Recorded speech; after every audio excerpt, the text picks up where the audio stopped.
귀한 찬양 감사드립니다. 할렐루야, 할렐루야. 네, 10월의 마지막 주일 성령 강림 후 20번째 주일에 우리 국방대학교 교육신 여러분 주님의 이름으로 환영합니다.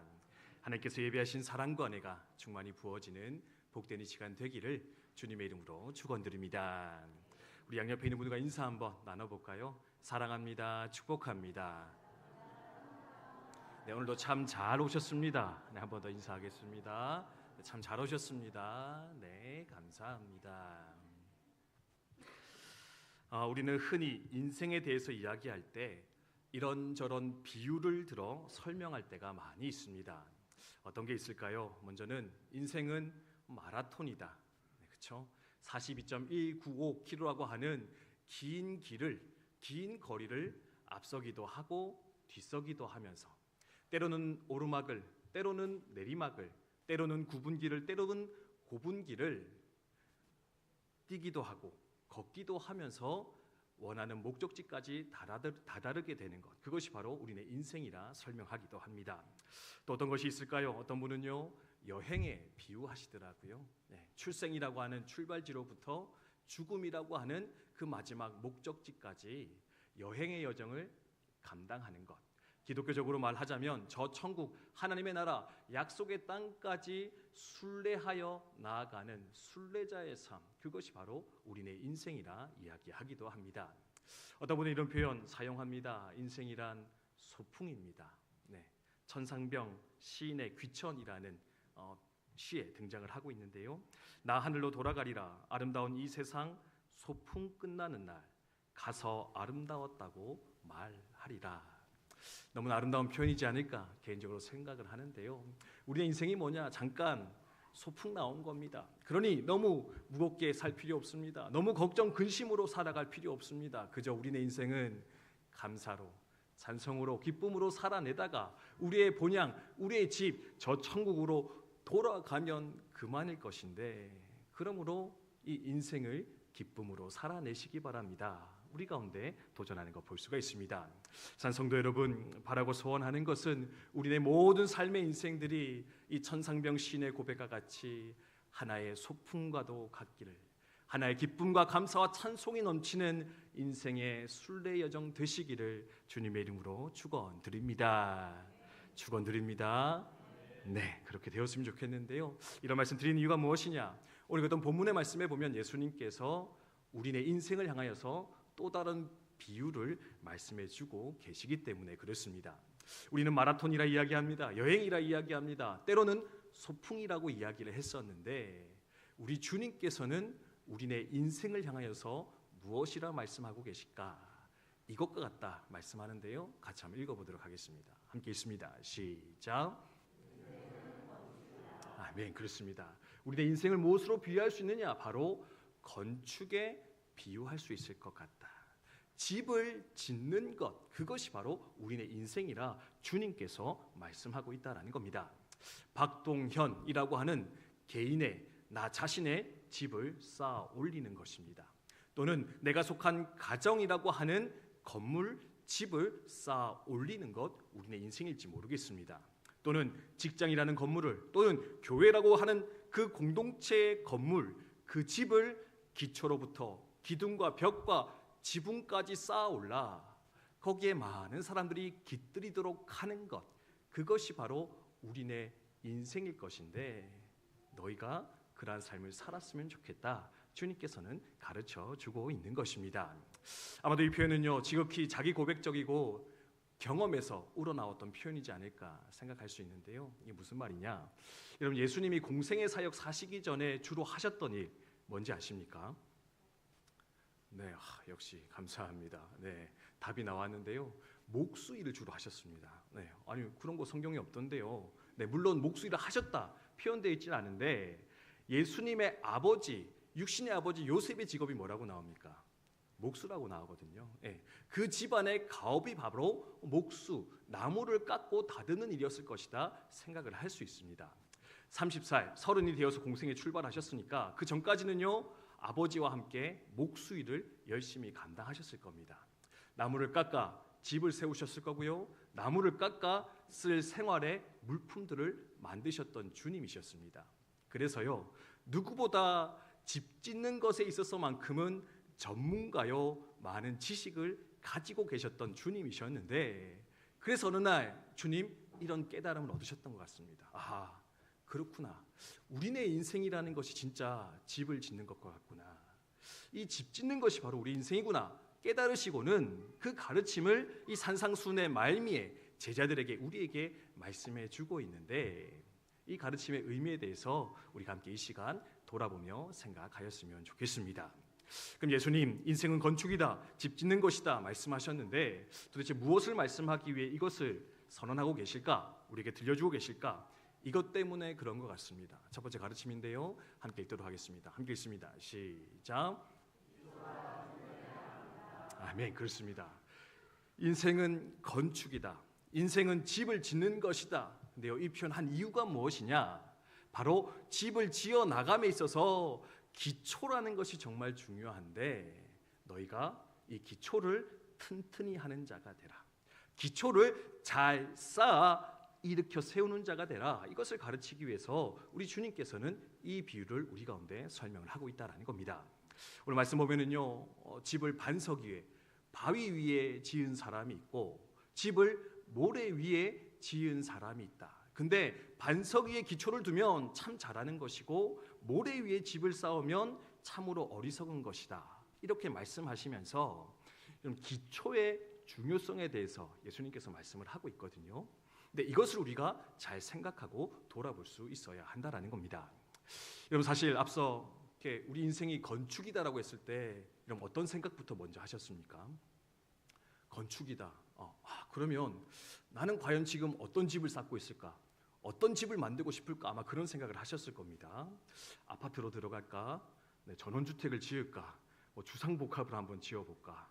또는 한 28평? 좀 좁아. 한 34평? 아니야. 노후에 좀 넉넉히 살면은 아이들도 와야 되니까 한 50평, 100평 정도 되면은 아마 넉넉한 집을 살아갈 수 있을 것 같다. 그 모양과 평수, 그 인테리어에 대해서 생각하시면서 여러분의 인생을 한번 판단해 보셨을 겁니다. 근데요, 주님께서는 이것을 말하고 있다는 겁니다. 너의 집의 인생이 아파트든지 전원주택이든지 주사복합이든지 또는 그것이 얼마나 크고 넓고 아름다울지 그 형태와 디자인은 사실은 중요한 게 아니야. 어떤 모양의 집을 쌓아 올리든지 간에 정말로 우리가 기억하고 중요하게 여겨야 될 것이 있는데, 그것이 무엇이냐? 나는 과연 어떤 기초 위에 내 집을 쌓아 올리고 있는가? 어떤 기초 위에 나는 내 집을 쌓아 올리고자 작정하고 있느냐? 너희는 그것을 판단하며 돌아볼 필요가 있을 것인데, 너는 그것을 잘 붙잡는 자가 되어라. 주님께서 간절히 요청하시며 선포하는 거 볼 수 있다라는 겁니다. 예수님께서 이런 말씀하시는 이유가 있는데요, 바로 이스라엘에만 있었던 한 지형적인 특징 때문에 이것을 가르쳐주고 있는 것 같습니다. 이런 와디라고 하는 지형에 대해 들어본 적 있으십니까? 네, 잘 없으시죠? 이게 뭐냐면 이스라엘 지역에 주로 있는 땅의 형태인데, 이게 뭐냐면 이스라엘은요, 생각보다 크고 작은 하천이 많이 있다고 합니다. 근데 이 하천들의 특징이 뭐냐면 건기 때는 완전히 바짝 말라버립니다. 물이 없다라는 겁니다. 바닥이 완전히 드러나고요. 우기 때는 물이 가득 차서 이제 하천으로서 흘러 넘치게 되는데, 이게 한 가지 문제를 가지고 온답니다. 어떤 문제냐면요, 건기 때는 바짝 마릅니다. 바닥이 드러납니다. 그러니까요, 그냥 얼핏 보면은 이 와디라는 땅도 그냥 일반 땅과는 크게 다를 바 없는 괜찮은 땅으로 보이기를 시작을 합니다. 그래서 사람들이 어떤 선택을 하느냐? 내가 지금 집이 필요한데, 살 땅이 필요한데, 여기 아무도 안 사네. 여기도 아무 집을 안 지었네. 내가 여기 와서 집을 한번 짓고 살아보면 되겠다. 작정을 하고는요, 이 와디라는 이 강바닥 위에다가 집을 지어 살아가는 사람들이 등장을 하기 시작을 했다라는 겁니다. 땅을 짓고 열심히 건기에 살아갑니다. 근데 언제 문제가 찾아옵니까? 우기가 되어서 비가 내리기 시작하면은 이 강바닥이 다시금 물로 채워지기 시작하는데, 그럼 어떻게 되겠습니까? 건기 때는 굳어있던 그 땅이요, 흐물흐물해지고요, 부드러워지고 모래처럼 흐물어지기 시작하는데, 그래서 그 와디 땅 위에, 모래 위에 아무리 크고 아름답고 단단해 보이는 집, 아무리 좋은 가구를 쑤셔 집어넣어도요, 결국에는 우기 때 다 무너져 흩어지고 마는 안타까운 상황 가운데 들어가게 되더라. 그렇게 알려지고 있습니다. 아무튼 예수님께서는 그 상황을 전제하여서 당시의 제자들, 이스라엘 사람들에게 이 말씀을 선언하고 있는 것 같습니다. 너희가 다 알고 있지 않느냐? 너희도 경험해 보지 않았느냐?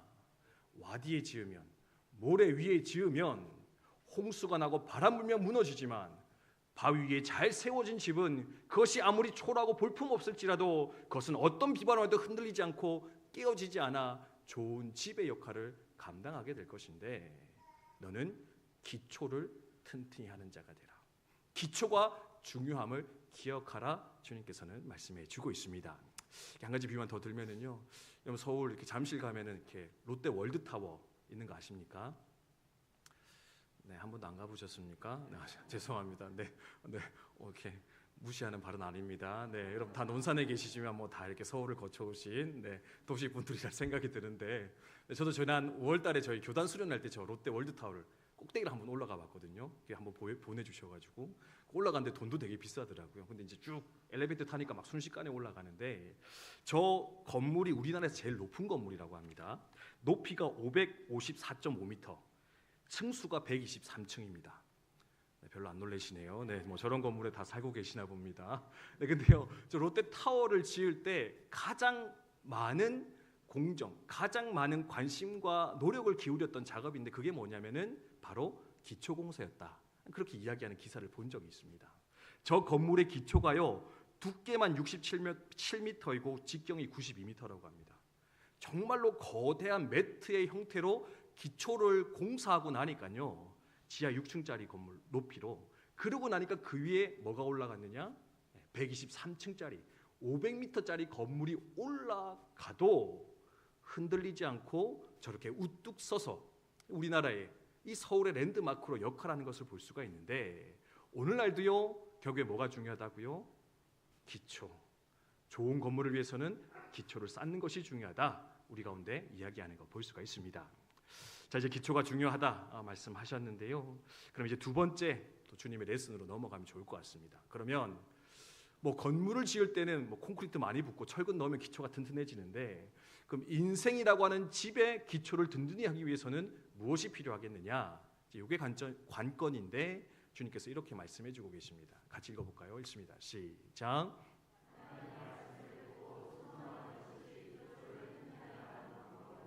아멘. 그렇습니다. 우리 인생의 집의 기초를 튼튼히 하는 것은 무엇이냐? 그것은 바로 지난주에도 나눴듯이 주님의 말씀, 하나님의 말씀, 그것을 듣고 지켜 순종할 때, 지켜 행하며 살아갈 때 우리 인생의 기초는 더욱더 단단하고 든든하여 우리의 삶의 집이 아름답게 세워질 수 있을 것인데, 이 사실을 다시금 기억하며 마음에 새기시는 저와 여러분이 되셨으면 좋겠습니다. 24절 26절 말씀인데 같이 읽습니다. 시작. 그러므로 누구든지 나의 이 말을 듣고 행하는 자는 그 집을 반석 위에 지은 지혜로운 사람 같으리니, 나의 이 말을 듣고 행하지 아니하는 자는 그 집을 모래 위에 지은 어리석은 사람 같으리니. 아멘. 듣고 행하면 반석인데 듣고 행하지 않으면 모래 위에 지은 집이다. 여러분은요, 여러분의 인생의 기초를 무엇에다 두고 있습니까? 세상은 그것이 돈이라 이야기하기도 합니다. 그것이 건강이라 이야기하기도 합니다. 그것이 좋은 관계이고 나의 능력이고 성공이고 업적이라 이야기하며 그것을 붙잡아 내 삶의 기초를 든든히 하라 유혹하며 도전할 때가 많이 있는 것 같습니다.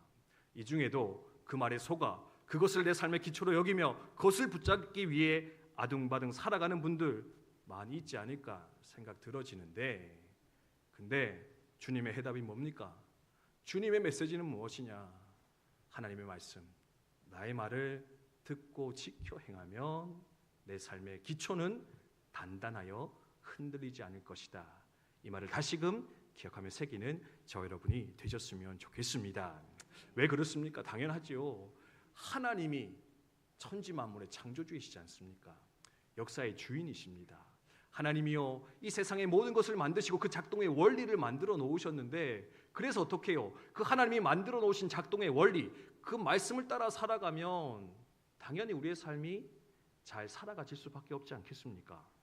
든든히 설 수밖에 없지 않겠습니까? 그러니 그 말씀 듣고 행하면 우리의 삶의 기초는 든든해질 것이다. 또 한 가지는 주님은 목자시고 우리는 양입니다. 제가 양에 대해 설명한 적이 있는데 양은 방향 감각이 없다고 합니다. 시력이 약하고 후각이 약하고 청각이 약합니다. 그래서 스스로는 먹이를 찾아 다닐 수가 없는데 유일하게 이 양들이 푸른 초장, 맑은 시냇물가로 갈 수 있는 방법인데 그게 뭐냐? 목자의 음성을 듣고 따라갈 때. 좋은 목자의 음성을 듣고 그 음성만 잘 쫓아가면 항상 푸른 풀밭, 맑은 시냇물가로 인도함을 받게 될 것인데, 그래서 뭐라고요? 너희가 무엇을 하기 전에 먼저 좋은 목자 되시는, 선한 목자 되시는 주의 음성, 하나님의 음성을 듣고 그 음성을 쫓아가다 보면 내 삶이 그토록 아름답고 복된 인생으로, 좋은 기초 위에 세워진 집으로 세워져 변화되게 될 것이다. 주님께서는 말씀하고 있는 것입니다.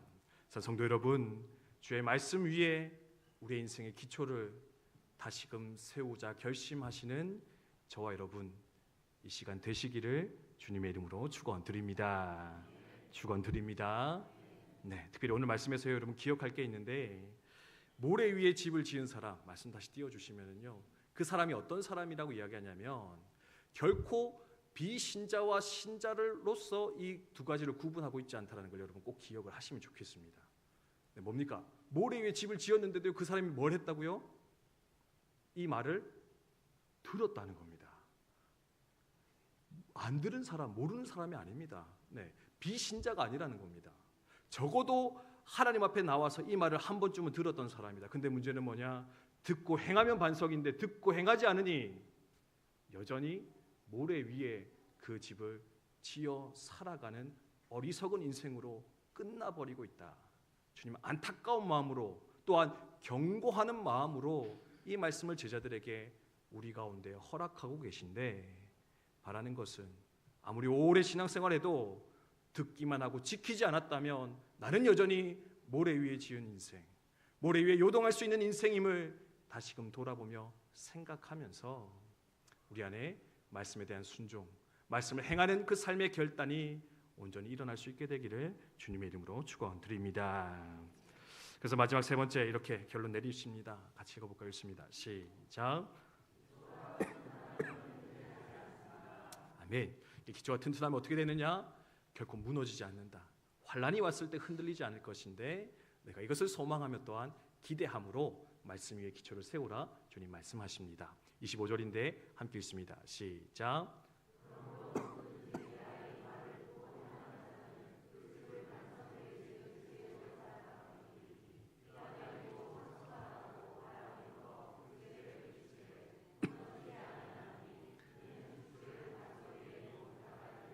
아멘.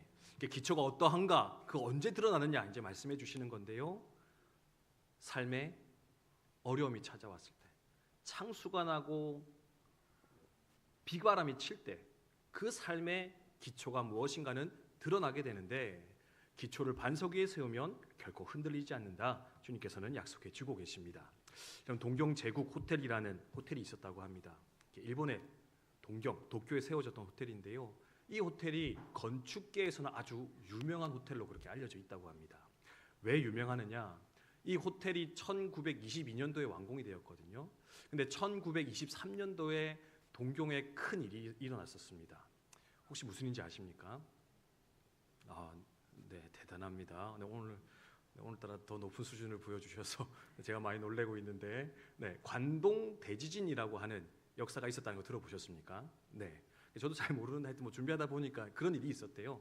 근데 22년도 완공되고 23년도에 광동 대진이 있었는데 그 당시에 도쿄에 500만 명이 살았답니다. 이 지진 때문에 몇 명이 죽었느냐? 15만 명이 죽었다고 합니다. 네, 정말 많은 사람이 죽었고요. 그 당시 동경에 있던 대부분의 건물들은 무너지거나 파괴되어졌다. 그렇게 알려지고 있습니다. 그런데 놀라운 것이 있습니다. 이제 막 지었던 이 동경 제국 호텔, 이 호텔도 사실은 그 대단한 지진 앞에서 무너질 것이라 생각을 했는데요. 이 호텔은요, 하나도 해를 입지 않는, 전혀 무너지지 않는 그 결과를 보여주면서 그 당시 건축계의 많은 사람들에게 큰 반향을 일으키게 되었다 알려지고 있습니다. 어떻게 이 제국 호텔만 무너지지 않았을까? 이제 그 비밀을 어디서 찾냐면 바로 이 호텔의 기초공사에서 찾고 있습니다. 이 호텔을 지은 사람이요, 미국의 프랭크 로이드 라이트라는 사람이었는데, 이 사람이 이제 설계하고 이렇게 집을 지었는데, 이분도 아마 일본에서는 지진이 많이 일어난다는 걸 알았던 것 같습니다. 그래서 이분이 했던 시도가 뭐냐면은 이 기초공사를 하는데 많은 시간과 비용을 투자하기로 결심을 했다라는 겁니다. 보통은 한 1년 미만으로 하면 기초가 끝이 나야 되는데, 이 사람은요 2년 동안이나 기초공사를 했답니다. 총 건축 기간이 4년인데 그 중에 절반이 기초공사였습니다. 그리고 건축비가 기존의 6배가 들어갔다고 합니다. 그래서 많은 사람들이 이 사람을 향해서 뭐라고 했냐면, 지진이 나기 전까지만 해도 이 사람 미친 사람이다, 어디 이렇게 돈을 낭비하냐고, 이 사람 도대체 왜 이렇게 돈이 많이 들게 하느냐라고 하면서 수많은 비난과 손가락질을 받으며 살아갈 수밖에 없었다고 합니다. 근데요, 딱 관동 대지진 나고 나서 이 제국 호텔이 세워져 있는 걸 보면서 사람들은 뭐라고 했느냐, 그 손가락질을 받고 찬사로서 그 사람을 높이며 칭찬하기 시작했다고 합니다. 당신이 옳았습니다. 당신이 맞았습니다. 네, 기초를 튼튼히 하는 것 우습게 봤는데, 기초가 튼튼하니 환란이 와도 풍파가 와도 결코 흔들리지 않는군요. 무너지지 않는군요. 그것이 바로 기초의 중요함이군요. 깨달으며 그 사람을 높이며 찬송했다고 하는데, 이와 같이 기초가 튼튼한 자는 풍랑이 와도 비바람이 쳐도 어려움의 때 결국에는 드러나며 승리한 자가 될 것이다. 여러분 기대하시면서 여러분의 삶을 하나님의 온전히 세워 나갔으면 좋겠습니다. 기초가 튼튼하면 넘어지지 않습니다. 제가 좋아하는 말이 있는데요, 여러분 우리가 말씀을 지키는 게 아니고 말씀이 우리를 지키심을 믿으시기 바랍니다. 다시 말씀드립니다. 내가 말씀을 지키는 것이 아니라 말씀이 나를 지키는 것임을 우리는 삶을 통해 깨닫고 누리며 살아가게 될 것인데, 이 비밀을 오늘도 이루며 누리며 살아가시는 저 여러분 되셨으면 좋겠습니다. 그래서 마지막으로 이렇게 결론을 내려주십니다. 같이 읽어볼까요? 있습니다. 시작. 네, 그래서 기초가 튼튼하니 흔들리지 않습니다. 무엇을 세워도 그 모든 것들이 아름답게 세워질 수밖에 없습니다. 그래서 주님, 기초가 튼튼한 자, 반석 위에 집을 지은 사람, 그 사람은 지혜로운 사람이라 칭찬하시며 이 본문을 산상수훈의 말씀을 마무리하고 있는데, 여러분 부디 지혜로운 인생 되셔서 하나님이 칭찬하시는, 하나님이 기뻐하시는 복된 삶으로 살아가는 저 여러분 되시기를 주님의 이름으로 축원드립니다. 세상의 말에 귀 기울이지 마시기 바랍니다. 내 생각으로 고집 부리지 마시기 바랍니다. 하나님의 말씀 앞에, 그 말씀 앞에 또한 내 삶을 기꺼이 내어놓아 든든한 기초로 세워가는 저 여러분 되셨으면 좋겠습니다.